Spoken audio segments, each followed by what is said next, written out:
All right, if you're looking for a place to show off your pins, forks, skewers, and zwischenzugs, the 3rd annual Broome County Chess Championship is for you.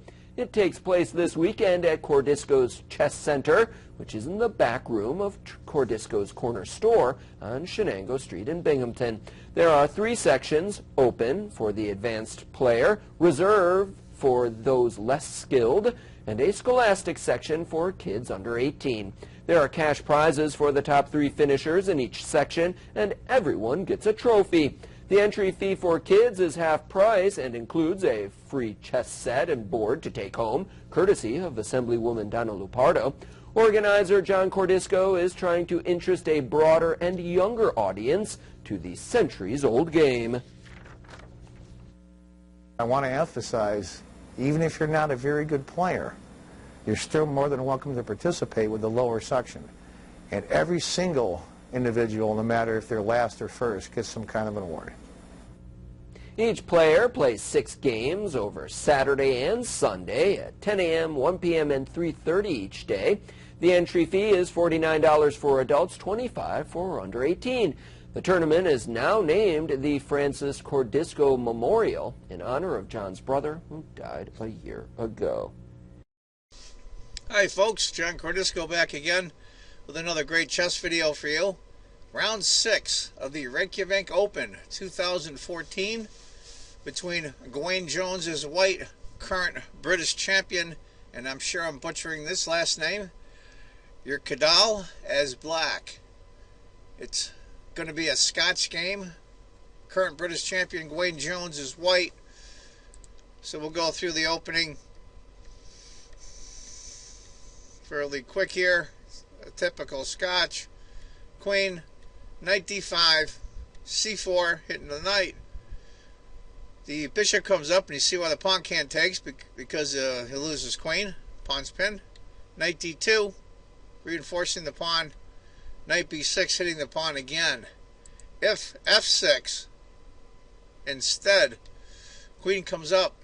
Knight b6, e takes, queen takes, check, knight takes, bishop takes, knight takes, and white just castles.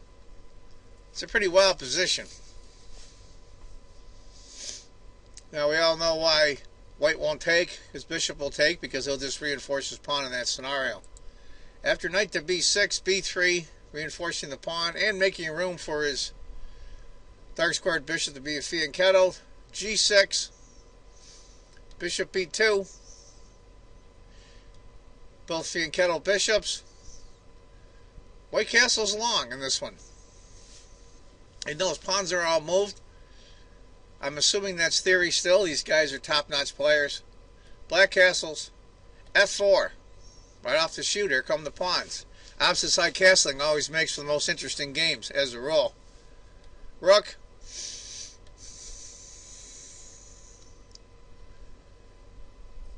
Oh, excuse me. Queen to f2. d5. Pawn takes. Bishop takes. Rook takes. H-rook. Of course, you want to keep your rook right in the center if you can. There would be no point in taking with this rook. This rook's already commands the file here. Rook. Then he moves the rook. I would have preferred the f-rook. c5. f5. Going to bust open the position. Black does not want to take, as after queen takes, your king's a little exposed. And you got to remember, this bishop's still bearing down on the position, so you don't want to keep the protection around your king as much as possible. Queen to c7. Now black wants to go c4. He wants to open up the position on the white king. That's why I like opposite side castling. It makes for fun games. In case everybody was curious about g takes, queen takes, queen to e6. Maybe that might be a little better, and in retrospect, now they look at it, is if he does take queen takes queen, f pawn takes, and that reinforces black center pawn. After queen to c7, f6. C4. Here we go. F takes C3. Even better than pawn takes check. Bishop A3. Right now it's about a 3/4 pawn advantage for white. And he's up a piece. So that means black's got a heck of an attack coming here. Let's see what white does. Current British champion, Gawain Jones is white. C takes check. King takes. Rook A to C8. That's a pretty open king. You know, the funny part is this white pawn here, in a lot of ways, acts as a shield for the black king. If king had taken instead, the pawn E6 opens up the position dramatically. And after F takes, queen to F6 check, king to G8, bishop. Black's in a lot of trouble, even though white's king is terribly exposed. After rook to C8, rook to C1, trying to get the attacking pieces either traded or moved. Queen to D7, rook takes, knight takes, which I thought was interesting. It does show, the computer does show the knight takes is slightly better, but I think most of us would have taken with the rook. That's why these guys are playing in the Rejkjavik Open and they're rated 2,500 and we're not. Knight takes, queen D4. After queen to D4, knight D7, excuse me, rook to F6. Looks like black's attack is pretty much fizzled out trying to defend his king. It's almost a point advantage for white. He is a pawn up, so that's the bulk of that advantage. Knight to F5. If king had taken instead, E6. Wow. Look at that queen bearing down on that king. And any lateral move exposes the king and loses the queen. F would take. Rook checks, king to G8, bishop B2, and game's over. There's no way that black can defend that.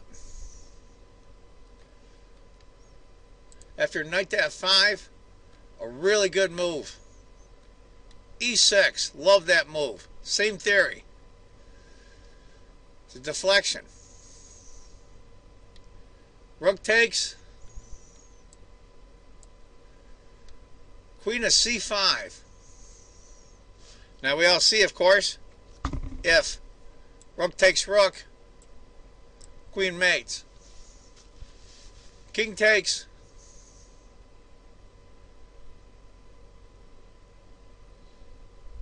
Rook takes. Queen takes. G4, kicking the knight. This is where I think black buckles under the pressure of the attack. So on move 30, might have been in time trouble, I'm not sure. He goes D4. Question mark. Computer suggests instead G5, giving up the knight. Bishop to B2, king. G takes, queen takes. It's still pretty bad for black, but at least he has all those pawns. After D4, queen to F8 check. King has to go to F6. Queen to D8 check. For those of you that were wondering, pawn takes is not nearly as good as after queen checks, king to C2, queen to E4 check, and the game is drawn. It's a perpetual. Believe me, I won't go through the whole scenario it is. After queen to D8 check, knight D7, blocking the check, G5 check. King has to take, queen takes check. Black is doomed. If bishop had taken instead, king to H5, bishop B4, queen to E3, king to C2, and I think it's not a perpetual anymore, but it's a lot harder for white to win. After queen takes, king to F4, now the king's out in the open. Queen takes, pawn takes, bishop c5. Going to lose another pawn. And this is where black resigns. Gwayne Jones, current British champion, as white wins. It was a heck of a game. I went through a little quick. But if you want to go through a little bit slower, I think that was a heck of an attack. It was a heck of a game to watch. I watched it live on the Rejkjavik Open website. Anyway, folks, that's the game for today. I hope you enjoyed it. I want you all to remember, if you think chess is just a game, you're not playing it right. Take care, folks. Bye-bye. We choose to go to the moon. We choose to go to the moon. We choose to go to the moon in this decade and do the other things. Not because they are easy, but because they are hard.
Look at that. That's beautiful. It's got to be one of the most proud moments of my life, I guarantee you.